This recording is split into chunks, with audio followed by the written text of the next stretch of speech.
यह स्टोरी शुरू होती है जब मैं घर से गुस्से में बड़बड़ाते हुए निकल आया था और बस स्टैंड की तरफ आगे बढ़ने लगा। मैं मन ही मन बड़बड़ा रहा था, पता नहीं कितने पैसे छुपा के रखे हैं, लेकिन मेरे लिए एक बाइक नहीं ले सकते। अब मैं यहाँ से चला जाऊंगा और तब तक वापस नहीं आऊंगा जब तक मैं खुद के पैसों से बाइक नहीं खरीद लेता।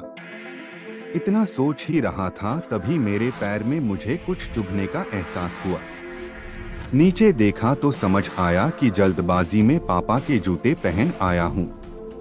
उन जूतों में कील उभरी हुई थी जो मेरे पैर में बार बार घाव किए जा रही थी। लेकिन उस समय गुस्सा अधिक था तो मैं बड़बड़ाते हुए आगे बढ़ गया। एकाएक मुझे याद आया कि मैं पापा का पर्स भी साथ ले आया हूँ। मेरे खुराफाती दिमाग में एक ख्याल आया, क्यों ना आज पापा का पर्स चेक किया जाए, जिसे आज तक उन्होंने किसी को हाथ तक नहीं लगाने दिया था। पता नहीं कौन सा खजाना छुपा है इस पर्स में जो किसी को हाथ नहीं लगाने देते थे। जब मैंने पापा का वह पुराना पर्स खोलकर देखा तो उसमें पैसे तो नहीं मिले, लेकिन पैसों की जगह पर एक डायरी रखी हुई थी। तब मैंने सोचा, ओह, तो यहाँ खजाना छुपा रखा है। मैं समझ रहा था कि यहाँ पापा ने लिखा होगा कि किससे कितने पैसे लेने हैं और किसको कितने पैसे दिए हैं, लेकिन मैं गलत था। जब मैंने उस छोटी सी डायरी का पहला पेज खोलकर देखा तो वहां पर जो लिखा था वह थोड़ा सीरियस कर देने वाला था। डायरी में जो लिखा था उसे पढ़ने के बाद मेरे चेहरे पर जो एक्सप्रेशन थे वह गायब हो चुके थे, क्योंकि डायरी में वैसा कुछ नहीं था जैसा मैं सोच रहा था। वहां पर उन पैसों का हिसाब लिखा हुआ था जो अलग अलग कामों के लिए अलग अलग लोगों से उधार लिए गए थे। उस लिस्ट में कंप्यूटर के नाम पर भी पैसे लिए गए थे। कुछ यूं लिखा था, 50,000 बेटे के कंप्यूटर के लिए। यह वही कंप्यूटर था जिसे मैं आज तक यूज कर रहा हूं, लेकिन मुझे यह पता नहीं था उस कंप्यूटर को खरीदने के लिए पैसे कहां से आए थे। लेकिन आज पता चल रहा था।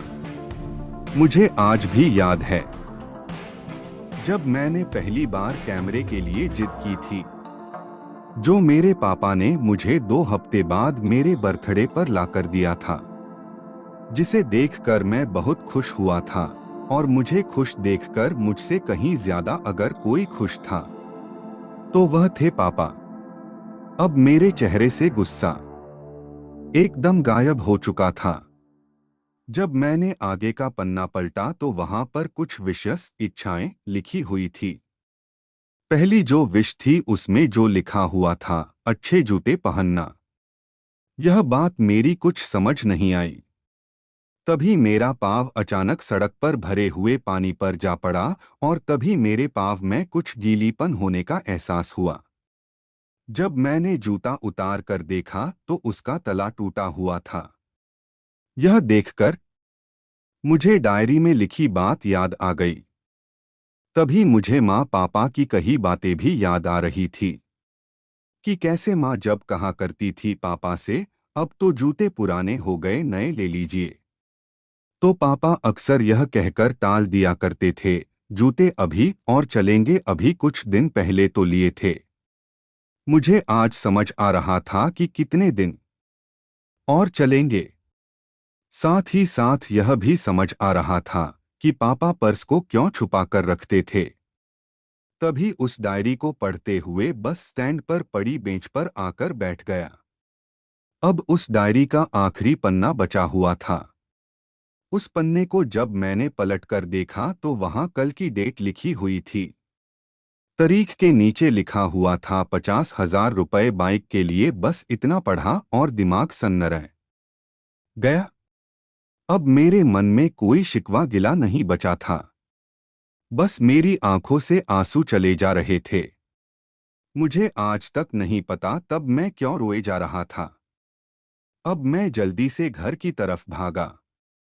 लेकिन जूतों की वह कील पाँव में अब तक घाव बनाने में कामयाब हो चुकी थी। मैंने जूतों को रास्ते में ही निकाल कर फेंक दिया और भागते लड़खड़ाते हुए घर जा पहुंचा, लेकिन पापा घर पर नहीं थे। मैं समझ गया वह कहाँ थे। मैं सीधा पास वाली बाइक एजेंसी की तरफ भागा। पता नहीं आज कहाँ से इतनी ताकत आ गई थी कि मैं भागते हुए थक नहीं रहा था, और वह भी बिना जूतों के नंगे पैर। जैसे तैसे मैं बाइक एजेंसी पर पहुंचा। पापा वही थे। मैंने पापा को दौड़कर गले लगा लिया और मेरी आंखों से आंसू रुकने का नाम ही नहीं ले रहे थे। पापा को समझ नहीं पा रहे थे। आखिर हो क्या रहा है, मैं क्यों रो रहा हूं? मैंने पापा से कहा, पापा मुझे मोटरसाइकिल नहीं चाहिए। आप अपने लिए जूते ले लीजिए। अब आज से मैं जो भी करूंगा अपनी मेहनत से अपने बलबूते पर पढ़कर करूंगा। दोस्तों, बस इतनी सी थी ये कहानी। दोस्तों, कहानी अच्छी लगी हो तो वीडियो को लाइक करो, चैनल को सब्सक्राइब करो। धन्यवाद।